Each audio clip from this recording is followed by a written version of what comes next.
아멘.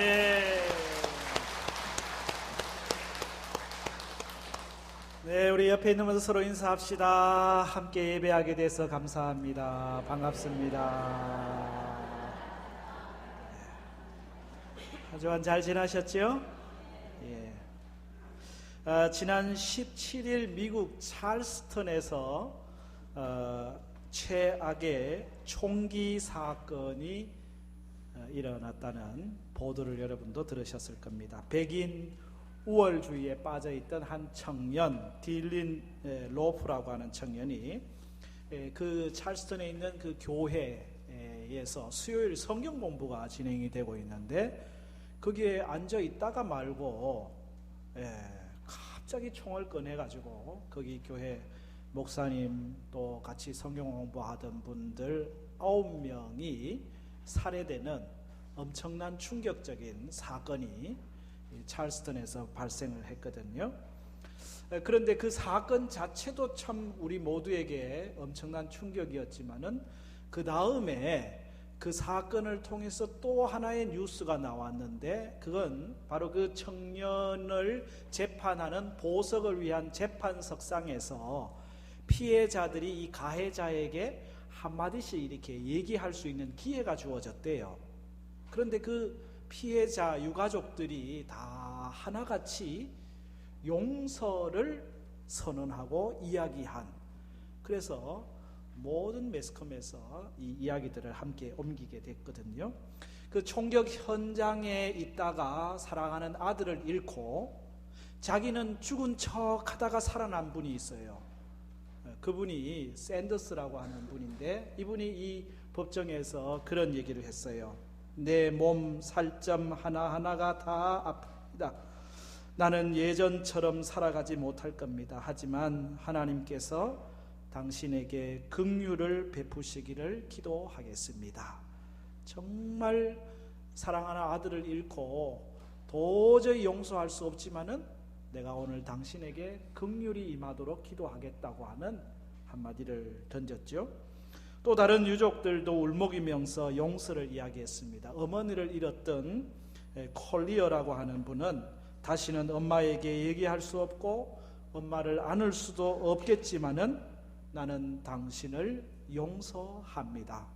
거기에 나왔던 많은 분들이 다 용서의 한마디를 옮겼거든요. 그래서 월스트리트 저널을 비롯한 언론들이 한결같이 한 이야기는 평범한 재판장이 상실과 화해의 생생한 증언장이 됐다.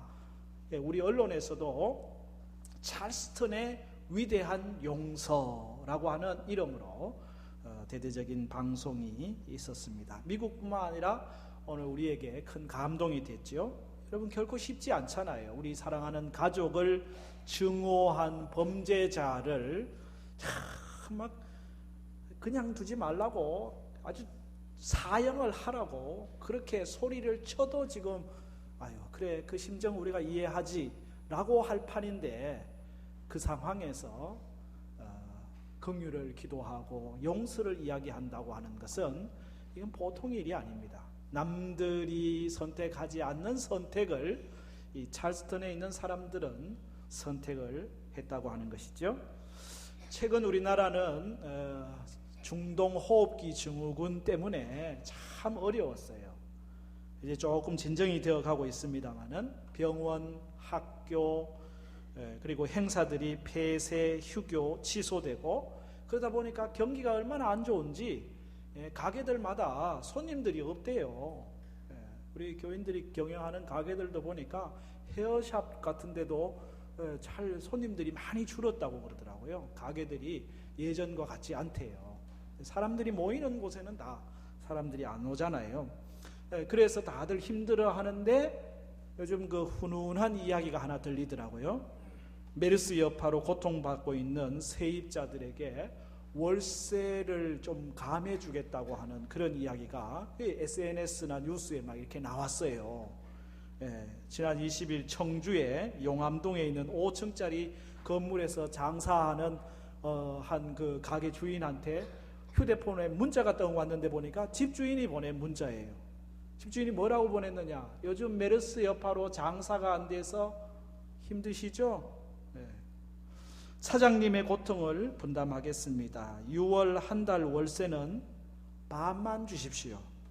사실 저도 어려워서 힘들게 결정했습니다. 호의를 받아주시고 열심히 사업하셔서 좋은 결과 보시기 바랍니다. 건물주 드림. 야, 이런 건물주를 참 만나는 거는 참 감사하네, 그죠? 우리 집 건물주는 이렇게 월세 반만 내라고 문자를 안 보내실까? 네. 이거요, 보통 일이 아니라니까요. 건물주가 월세를 받는 거는 그 사람이 장사를 잘하든 못하든 상관없이 받을 권리가 있어요. 네. 그런데 반만 받겠다, 그죠? 의정부 금호동에 고깃집을 운영하는 어떤 분도 집주인으로부터 문자를 받았는데, 요즘 힘드시죠? 조금만 참으면 제자리로 돌아올 겁니다. 메르스 때문에 어려운 이때 조금이나마 도움이 되고 싶어 이번 달은 그냥 넘어갔으면 합니다. 참 뭐 돈이 문제가 아니고 참 마음이잖아요, 그렇죠? 배려하는 마음, 함께 힘들어하는 마음. 그분도 월세 받아 생활할 텐데 월세 안 받으면은 힘들 거 아니에요. 그런데 더 힘든 사람을 생각하고 배려하고 그렇게 하려고 하는 마음, 참 오늘 우리가 어떤 길을 가고 있는가에 대한 질문을 함께 하게 하는 그런 일들입니다. 여러분, 거창고등학교에 직업 10개라고 하는 걸 들어보셨죠? 직업을 선택할 때 어떻게 선택할 거냐, 선택하는 10가지 원리가 있다. 이건 거창고등학교 전 교장 선생님이었던 고 정영창 교장 선생님이 아이들에게 가르쳤던 내용이거든요. 이게 강당 뒤에 액자에 걸려 있어요.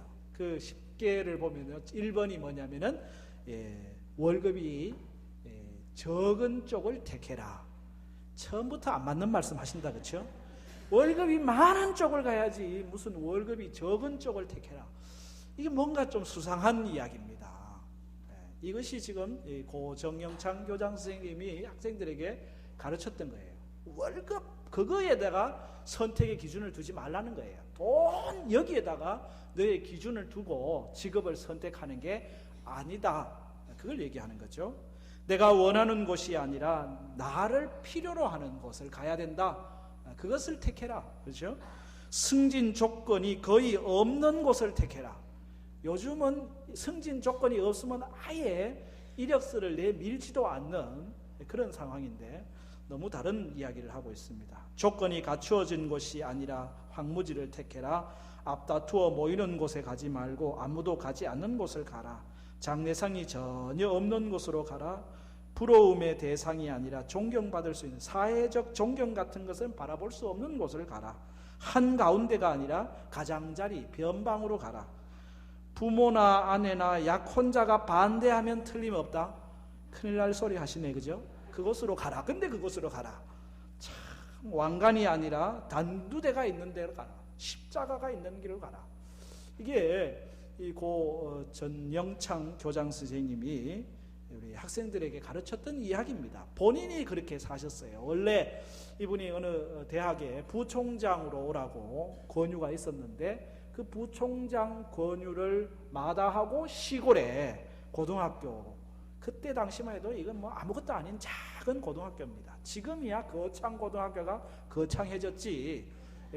그때는 거창고등학교 아무도 알아주지 않는 학교예요. 거기에 가셔가지고 아이들의 신앙과 인성교육을 위해서 헌신을 했거든요. 남들이 가지 않는 좁은 길을 걸었고 그 길을 가르쳤던, 이 남들이 가지 않는 길을 지금 가고 있는 모습이거든요. 제가 중학교 2학년 때 저희 학교에서 너희 집 가훈을 적어와라. 그게 다 학생들한테 숙제예요. 가훈 적어오는 거. 집에 가서 어른한테 가훈이 뭐냐고 여쭈었더니 대답을 안 하셔요. 우리 집에 어디 가훈이 붙어 있는 것도 없고, 제가 볼 때는 그때까지도 가훈을 머릿속에 생각을 안 해놓고 계셨던 것 같아요. 그래 이제 제가 가훈을 물으니까 답은 해줘야 되겠고 뭐라고 얘기할까 고민하다가 한마디 적어주신 게 있습니다. 그게 뭐냐면 주님을 위한 고난을 자청하라. 예, 이걸 제가 중학교 2학년이 받아들고 학교에다 내려고 하니까 도대체 뭔 말인지를 알아야 이게. 예, 주님을 위한 고난을 자청하라. 제가 이걸 한문으로 옮겨봤어요. 스스로 자자에 청한다. 자청고 위주. 예, 저희 신학교 다닐 때 학교 경비 아저씨가 붓글씨를 잘 쓰시더라고요. 제가 종이를 들고 가가지고 써달라고 그랬어요. 이렇게. 그래서 그때 이제 써놓은 글귀인데, 자청고 위주, 주님을 위한 고난을 자청하라. 무슨 말인지 모르지만 하여튼은 그렇게 그때 받았거든요. 그런데 이제 세월이 지났습니다.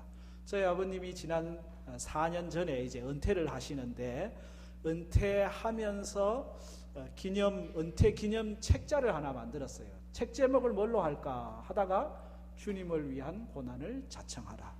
이건 시중에 안 팝니다. 요거는 한정판으로 그날 은퇴 기념식장에 오셨던 분들한테 선물로 드리고 말았기 때문에 없어요.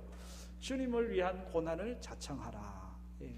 일생 40년 목회를 이렇게 하신 결과입니다. 처음 제 목회지가 강원도 태백의 그 화전교회라고, 완전히 그 옛날 탄광촌, 그렇죠? 60년대 후반에 여러분 그 막장에 들어가서 일하시는 분들의 그 수고가 얼마나 많아요. 그 힘든 거기에 이제 거기 가서 첫 목회를 했어요. 저도 어릴 때 거기서 살아가지고 시골에서 학교 다닐 때 그림 그리라 그러면은, 풍경화 그리면은 냇물이 흘러가면 항상 검은 물을 이렇게 그렸던 기억이 나요. 보이는 대로 그렸으니까. 그러다가 이제 고향 교회에 오셔가지고 목회를 하시는데, 고향 마을이 작아요. 작은 마을에 교회가 2개나 있어요. 2개가 있는 이유가 뭐냐? 하나는 고신 측, 하나는 합동 측. 예. 교회가 2개 있지 않아도 될 마을인데 하나는 고신이라서 있고 합동이라서 있는 거예요. 그래서 뭐 이 교회에 우리가 고신 합동 나눠질 게 뭐냐? 교회를 하나로 하자. 그 뜻이 모여가지고, 그럼 하나로 하는데 그럼 고신으로 갈 거냐 합동으로 갈 거냐? 둘 다 고신 가자 합동 가자. 그러면 그러지 말고 아예 통합으로 가자. 그래, 저희 아버님 원래 고신 측인데 그때 통합으로 처음 온 겁니다. 이제 우리가 교회 합쳐가지고 통합으로 들어갈 텐데 통합해서 받아주겠냐? 받아주겠다. 그래가지고 통합교단으로 이제 하나로 교회를 합친 거죠. 그래서 이제 교회를 섬기다가 또 어느 작은 교회에서 청빙을 한 거예요. 우리 교회가 참 어려운데 좀 와서 우리 교회를 섬겨주시겠냐고. 그래, 가만 보니까 지금 내가 목회하는 교회보다 오라고 하는 교회가 더 어려운 교회니까 그래 간다. 지금 내가 목회하는 교회보다 더 좋은 교회면 내가 안 가는데 더 어려운 교회니까 간다 하셔가지고 그 시골 교회에서 이제 28년을 목회를 하셨죠. 보통 시골 농촌 교회에 이게 보통 2년, 3년 이렇게 짧게 있다가 가는 경우들이 많잖아요. 시골 교회의 약점은 여기 있구나. 교회를 오래 목회하는 목회자가 필요한데 오래 목회하시다가 말년에 이제 작은 교회 한 곳 더 심호하시고 그렇게 은퇴를 하셨어요. 그러고 보면은 보통 목회자들도요, 조금 더 편한 교회, 큰 교회, 대우가 좋은 교회를 선택하려고 그래요. 그런데 어른은 항상 지금보다 더 조건이 안 좋은 교회면 가고 그렇지 않으면 안 가겠다. 그런 삶을 살으셨다고 하는 생각을 해보게 됩니다. 그 삶의 원리가 어디에서 나왔냐고 하면은 오늘 말씀으로 가는 거죠. 오늘 말씀에 좁은 문, 좁은 길을 말씀하고 있는데 이것이 바로 신앙의 길이고 이게 믿음의 길이기 때문에 여러분 우리가 산상보훈을 쭉 공부를 했습니다. 이 7장 말미로 가면 이제 결론이에요. 결론은 뭐냐? 지금까지 하나님의 말씀, 예수님께서 산상에서 제자들에게 하신 귀한 말씀들, 거기에는 원수를 사랑하라는 말씀도 있었습니다. 이것저것 염려하지 말고 먼저 하나님의 나라와 의를 구하라는 말씀도 있었습니다. 구제하거나 기도하거나 금식할 때에 사람에게 보이지 말고 하나님, 은밀한 중에 계신 하나님 앞에서 해야 된다라는 말씀도 있었습니다. 빛으로 소금으로 이 세상 가운데 살아야 된다는 말씀도 있었습니다. 이런 말씀들을 다 듣고 귀로 듣고만 말고 하지 말고 오늘 내가 이 말씀대로 살 것인가, 아니면 내가 지금까지 살아왔던 삶의 방식대로 그냥 살아갈 것인가, 내가 좋아하는 그 길을 갈 것인가, 아니면 힘들지만은 이 말씀의 길을 선택할 것인가. 오늘 선택의 문제입니다. 무엇을 할지 오늘 선택해야 한다라고 하는 것이거든요. 이게 결론이에요. 좁은 문, 좁은 길을 선택할지, 넓은 문, 넓은 길을 선택할지, 예수님은 오늘 산상보훈 결론에서 선택할 것을 요청하고 계시는 거죠. 여러분, 구약에서도 모세가 하나님의 말씀을 다 선포하고 난 다음에 제일 마지막 결론은 선택이에요. 출애굽한 백성들 시내 산에서 하나님의 말씀 받았잖아요. 40년 광야를 지나고 이제 약속의 땅을 앞두고 있어요. 그때 다시 말씀을 줍니다. 그게 신명기예요.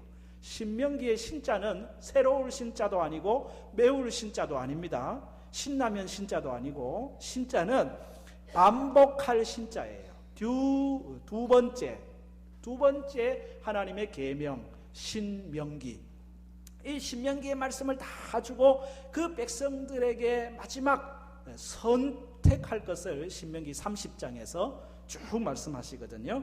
보라, 내가 오늘 생명과 복과 사망과 화를 내 앞에 두었나니. 둘이 있습니다. 생명과 복, 사망과 화 내 앞에 두었나니 곧 내가 오늘 내게 명령하여 내 하나님 여호와를 사랑하고 그 모든 길로 행하며 그의 명령과 규례와 법도를 지키라 하는 것이다. 그리하면 내가 생존하며 번성할 것이요 또 내 하나님 여호와께서 내가 가서 차지할 땅에서 내게 복을 주실 것임이라. 그러나 내가 만일 마음을 돌이켜 듣지 아니하고 유혹을 받아 다른 신들에게 절하고 그를 섬기면 내가 오늘 너희에게 선언하노니 너희가 반드시 망할 것이라. 너희가 요단을 건너가서 차지할 땅에서 너희의 날이 길지 못할 것이니라.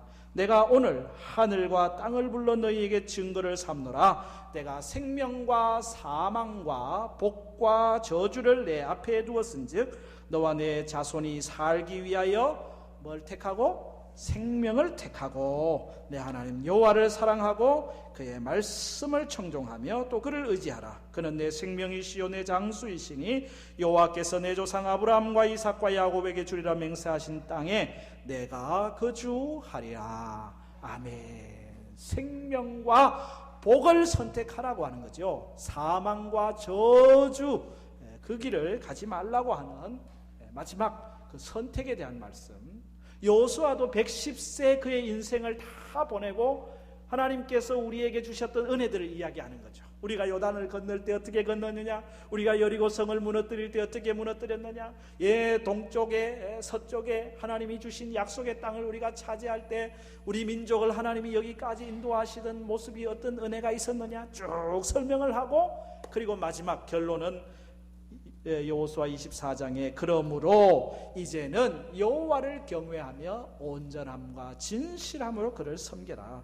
너희의 조상들이 강 저쪽과 애굽에서 섬기던 신들을 치워버리고 여호와만 섬기라. 만일 여호와를 섬기는 것이 너희에게 좋지 않게 보이거든 너희 조상들이 강 저쪽에서 섬기던 신들이든지 또는 너희가 거주하는 땅에 있는 아모리 족속의 신들이든지 너희가 섬길 자를 오늘 택하라. 오직 나와 내 집은 어떻게 하겠다고요? 여호와를 섬기겠노라. 아멘. 오직 나와 내 집은 여호와를 선택한다. 여호와를 섬기겠다. 너희들도 오늘 여호와를 택해라. 백성들이 다 여호수아처럼 우리도 하나님을 선택하겠습니다. 하나님을 선택하겠습니다. 여러분, 인생은 선택이거든요. 예수님께서 오늘 두 길을 말씀하셨습니다. 넓은 길이 있습니다. 좁은 길이 있습니다. 두 문을 말씀하셨습니다. 넓은 문이 있습니다. 좁은 문이 있습니다. 이 두 문, 두 길은 그냥 문이 아니고 하나는 생명으로 인도하는 문이요 길이요, 또 하나는 멸망으로 인도하는 길이요 문이요. 그렇기 때문에 둘 중에 하나 선택하라는 거예요. 근데 선택하라고 하시면서도 강력하게 뭘 얘기하시느냐? 13절 시작이 그렇잖아요. 좁은 문으로 들어가라. 뭐 선택하고 자시고 할 것도 없어요. 이게 생명의 길이기 때문에, 생명의 문이기 때문에 예수님은 명령하고 계시는 겁니다. 이게 우리의 가야 할 길이다. 좁은 문으로 가라. 아멘. 우리 교회에 처음 방문하시는 분들은 항상 그래요. 들어올 때는 참 길이 좁아가지고 그랬는데 들어와 보니까 참 넓고 공원도 좋고 환경이 참 좋습니다. 길만 좀 넓으면 참 좋을 것 같은데, 그래 말씀을 하셔요. 그러면 제가 받아서 얘기하는 게, 우리는 성경대로 살려고 그럽니다. 성경의 좁은 문으로 가라, 좁은 길로 가라. 그래가지고 좁은 문, 좁은 길로 가는 겁니다. 옆에 있는 분들 인사합시다. 좁은 문으로 갑시다. 예수님이 가라고 하는 길이 좁은 길이니까 이 좁은 생명으로 인도하는 문이거든요. 여러분, 이 생명으로 인도하는 문, 생명의 길은 세 가지 특징이 있어요. 오늘 말씀에 14절에 그 세 가지 특징이 나오는데, 그 첫 번째가 그 문은 좁다 말씀하고 계시거든요. 14절을 같이 한번 읽겠습니다. 시작. 생명으로 인도하는 문은 좁고 길이 협착하여 찾는 자가 적음이라. 아멘. 생명으로 인도하는, 이 생명으로 인도하는 겁니다. 생명으로 인도하는 문은 좁습니다. 여러분, 좁은 문을 들어가 보신 적 있나요? 다 있으시잖아요. 옛날에 다 좁은 문으로 들어갔죠. 뭐 요즘이야 다 문이, 대문들이 다 크지만은 옛날에는 문이 조그만 했잖아요. 좁은 문. 그렇죠? 큰 문 들어갈 때는요, 걱정 없어요. 그냥 들어가면 돼요. 좁은 문 들어갈 때는요, 항상 머리를 숙여야 되고요, 머리에 뭐 이고 있는 것도 내려야 되고요, 때로는 허리까지도 숙여야 돼요. 그래야 들어갈 수 있는 게 좁은 문이에요. 예루살렘의 성지순례를 가면은 베들레헴 예수님의 탄생 기념교회가 있거든요. 참 웅장하게 잘 지어졌습니다. 그 웅장하게 지어진 그 예배당 안으로 들어가는 문이 웅장하고 커야 되잖아요. 원래는 그렇게 웅장하고 컸대요. 그런데 그 문을 얼만큼 작게 만들었냐? 이 강대상보다 훨씬 더 작게 만들어놨어요. 그러니까 거기 베들레헴 예수님 탄생 기념교회를 들어가는 사람은 하나같이 뭘 해야 되는 줄 아세요? 전부 머리를 숙여야 됩니다. 허리를 숙여야 됩니다. 어떠면은 기어 들어가야 됩니다. 기어 들어가야 돼요. 아유, 그 웅장한 예배당인데 왜 이렇게 문을 작게 했을까? 겸손하게 말구유에 이 땅에 겸손하게 오신 예수님, 우리도 그 예수님을 맞이하려면은 나를 낮춰야 된다는 거죠. 나를 숙여야 된다는 거죠. 목에 깁스를 하고 어깨에 힘을 주고 예수님 생명의 길, 예수님을 만날 수 없다는 거예요. 철저하게 내려놓는 거예요. 철저하게. 문이 좁아요. 생명으로 인도하는 문은 자기 자랑하는 것이 아닙니다. 자기 업적, 자기 이름을 가지고 들어갈 수 있는 문이 결코 아니라는 거예요.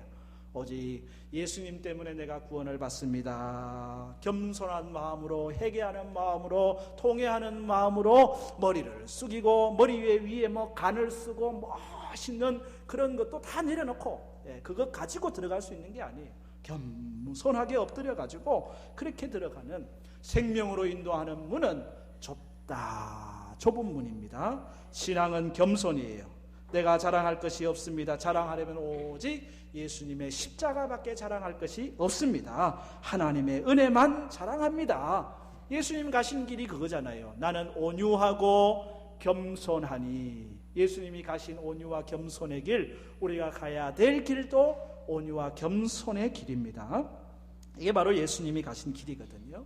여러분, AD 313년에 기독교가 공인이 되었습니다. 그동안에는 박해가 심했어요. 그래서 교회의 신앙을 갖는다는 게 어려워요. 기독교가 공인되면서 황제 콘스탄틴이 교회로 가는 거예요. 그러니까 황제가 교회를 간다. 그 뒤에 사람들이 너도 나도 몰려들기 시작하는 겁니다. 다 교회로 가기 시작하는 거죠. 사실 교회는 기독교가 국교로 공인되는 그때부터 박해는 없어졌지 몰라도 교회가 타락하기 시작했습니다. 왜 그렇습니까? 좁은 문으로 들어가지 않거든요. 겸손히 자기 죄를 회개하고 자복하면서 주님의 은총을 기다리는 것이 아니라 오히려 자기 만족, 자기 영광, 자기 행복을 위해서 교회를 가는 거예요. 자기를 위해서 교회를 가기 시작하는 교회의 타락, 신앙의 타락은 좁은 문이 아니라 넓은 문을 가려는 데 있습니다. 자기 영광, 자기 명예, 자기 자랑에 빠지는 순간 타락하게 돼 있거든요. 나는 아무것도 아닙니다. 오직 예수님입니다. 오직 은혜입니다. 오직 십자가입니다. 오직 주님의 보혈입니다. 하나님의 은총입니다. 구원은 좁은 문, 거기로 들어가야 거기에 생명이 있는 것이지 고개를 쳐들고 가는 문이 아니라고 하는 거예요. 생명은 좁은 문에 있다. 늘 나를 내려놓고 겸손하게 가는 길, 그것이 생명의 길입니다. 우리가 가야 되는 좁은 길이라고 하는 것입니다. 이 길에 또 하나의 특징이 14절에 또 나오고 있는데 바로 협착하다는 거죠. 14절 다시 보실래요? 생명으로 인도하는 문은 좁고, 두 번째 길이 어떻다고요? 협착하다. 이 협착하다고 하는 말은 우리가 잘 안 쓰는 표현 중에 하나이긴 한데, 협착이라고 하는 것은 길이 막 좁아진 걸 얘기하는 거죠. 여러분 병원에 가면 의사들은 이 용어를 써요. 장협착. 장이 협착이 됐습니다. 이 장이 이렇게 길이 열려 있어야 되는데 장이 달라붙어 가지고 길이 좁아져 버린 거예요. 달라붙어 버린 거예요. 뭐라 그러나요? 또 식도 협착, 그런 표현을 쓰는데, 협착이라고 하는 건 길이 좁아진 거거든요. 길이 협착하다. 여러분 좁은 길 가보신 경험이 있으시죠? 좁은 길을 갈 때는요, 길 가는데 거기에다가 발 한 발 조심히 들여야 돼요. 옛날에 뽕 따러 갈 때 참 이 계곡에, 그죠? 산길에 낭떠러지 곁에 길이 이렇게 나 있거든요. 아래가 내려보면 막 강이 막 쭉 흘러가고, 그때는 다른 신경 쓸 일이 없어요. 요즘은 애들이 걸으면서도 핸드폰을 막 하면서 가지만은 거기는 정신 차려야 돼요. 바짝 정신 안 차리면은 앞만 보고 좌우로 치우치지 말고 길을 따라 가야 갈 수 있는 길, 길이 협착하다. 여러분 믿음의 길, 신앙의 길은요, 좌우 여기저기 기웃하면서 가는 길이 아닙니다. 협착한 길입니다. 정신을 바짝 차리고 좌우로 가지 아니하고 그 길을 꾸준히 가는, 힘들게 어렵게 가는 길, 그것이 여기 생명으로 인도하는 길, 믿음의 길이라고 하는 것이거든요. 오늘날 우리가 예수를 믿는다고 하는 순간 바로 이런 협착한 길을 가는 것은 아닌 것 같아요. 왜? 예수 믿으면 복 받습니다, 평안합니다, 축복입니다, 그래 얘기를 하거든요. 그리고 이게 틀린 말은 아니지만은 반만 맞는 말이에요. 예수 믿으면 우리가 축복을 받고 은혜를 받고 또 하나님 주시는 놀라운 은총을 누리는 건 맞지만, 동시에 또 예수님을 따라가는 길이라고 하는 것은 십자가의 길이거든요. 고난의 길이거든요. 여러분 예수를 믿으면 십자가의 길을 가야 됩니다, 고난의 길을 가야 됩니다 라고 얘기를 듣고 예수 믿은 분들 별로 없을걸요. 우리가 그걸 놓쳐버리고 있어요. 진짜 믿음의 길이라고 하는 것은 좁은 길이기 때문에 그래요. 여러분 초대교회 성도들의 발자취를 밟아보면 다 고난의 흔적들이 곳곳에 배어 있습니다. 로마의 카타콤, 가파도기아라든지 그 대린구유라든지 신앙의 선배들이 걸어갔던 그럼들의 흔적들을 가보면 하나같이 참 고난의 십자가의 좁은 길을 갔다고 하는 것을 돌아보게 되거든요. 제가 가파도기아 동굴에서 신앙생활 하던 성도들을 생각하면서 성지순례 중에 이렇게 메모했던 글입니다. 1993년 1월 24일 가파도기아 곳곳을 돌아보며 느낀 것은 신앙의 겉모양이 아니라 내용을 보았다는 것이다. 그들의 신앙은 복을 받기 위한 것도 아니었고 잘 살고 편안하려는 것도 아니었으며 자녀들 잘 되고 사업 잘 되는 것도 아니었다. 심심해서 친구 사귀고 아름다운 교회를 짓고 수많은 성도를 자랑하며 이름을 내기 위함도 아니었다. 자기의 것이라고는 아무것도 없이 오로지 구주에 대한 사랑을 배반하지 않으려는 생명의 절규였다. 건의를 세우는 목사나 장로도 없다. 일에 대해 칭찬받으려는 권사나 집사도 없다. 단지 그들에게 주어진 십자가의 길을 암혈과 토굴 속에서 묵묵히 걸어간 것이다. 넓고 넓은 대로가 있는 한국 땅, 정신없이 남 가는 대로 가다 보면 넓은 길일 수 있다. 좁은 길을 찾으려는 노력, 이것이 갑바도기아 신앙 선배들의 발자취를 찾는 것이다. 아멘. 네. 그분들의 가신 그 걸음이라고 하는 것은 예수님의 그 사랑에 배반하지 않으려는 생명의 절규였다는 거예요. 우리는 너무 쉽게 신앙생활을 하려고 합니다.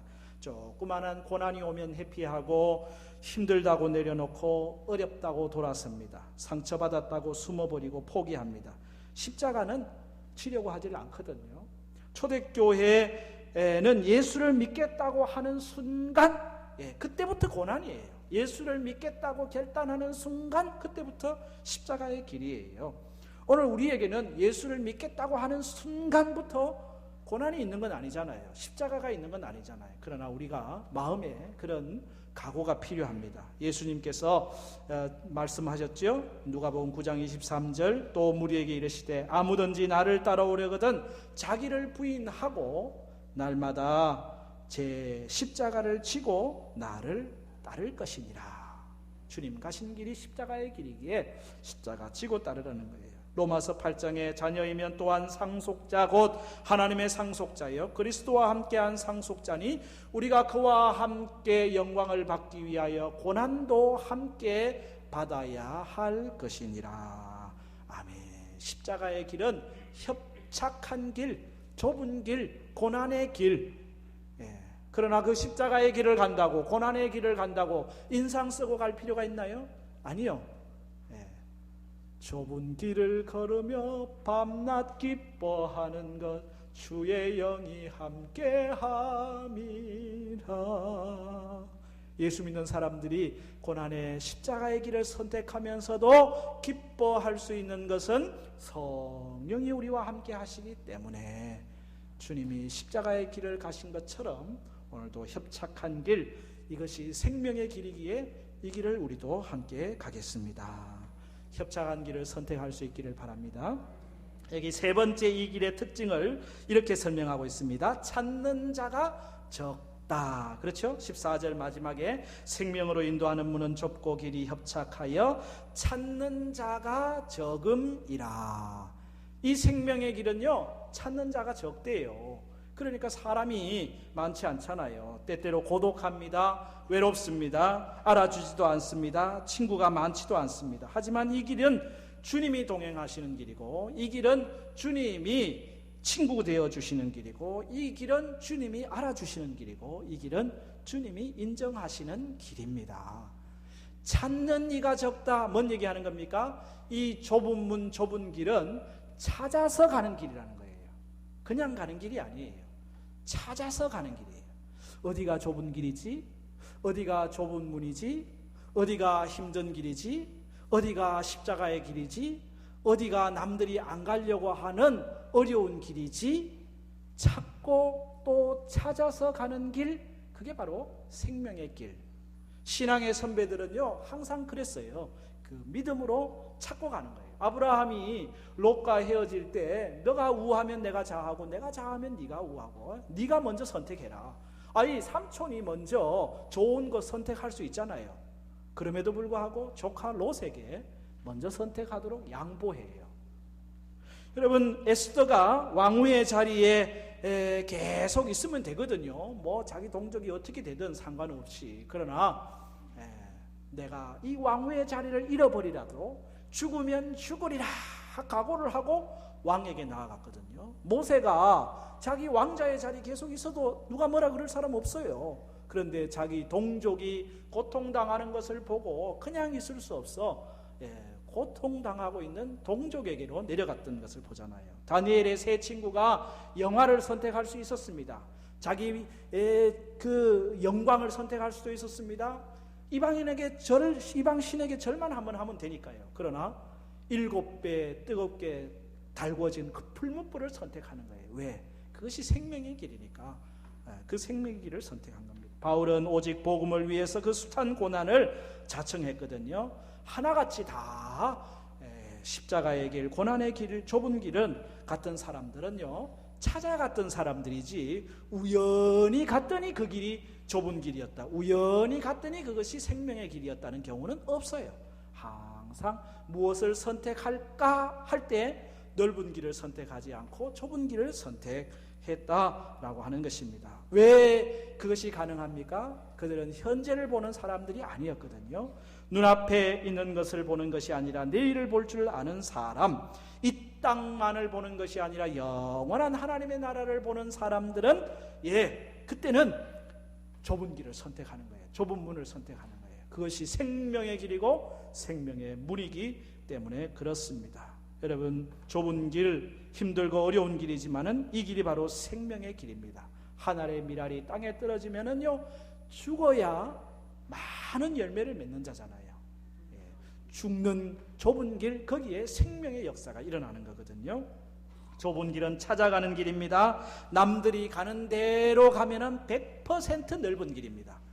그러나 내가 오늘 좁은 길을 찾아가는 거예요. 주님께 여쭈어보는 거예요. 길이 두 개가 놓였을 때, 주님, 내가 어느 길을 가야 됩니까? 주님, 내가 어느 길을 가야 됩니까? 좁은 길을 선택할 수 있는 여러분이 되기를 축복합니다. 자청고위주, 자청, 스스로 청한다는 거예요. 주님을 위하여 고난을 자청하는 삶. 찰스턴의 사람들, 흉악한 살인자에게 중벌을 내리라고 할 수도 있었지만은 용서를 선택했습니다. 이게 믿음의 길입니다. 이게 신앙의 길입니다. 가정과 직장과 교회 안에서도 남이 하려고 하지 않는 일을 자원해서 헌신하고 충성하는 일, 좁은 길입니다. 나는 철저하게 내려놓고 오직 예수님, 겸손하게 하나님을 섬기면서 믿음으로 가는 그 길, 주님은 오늘 그 길을 가라고 말씀하시는 거거든요. 좁은 길, 좁은 문을 선택하라. 오늘 주님의 말씀에 따라 이 길을 갈 때 성령께서 넉넉하게 기쁘게 이 길을 갈 수 있도록 도우실 줄로 믿습니다. 아멘.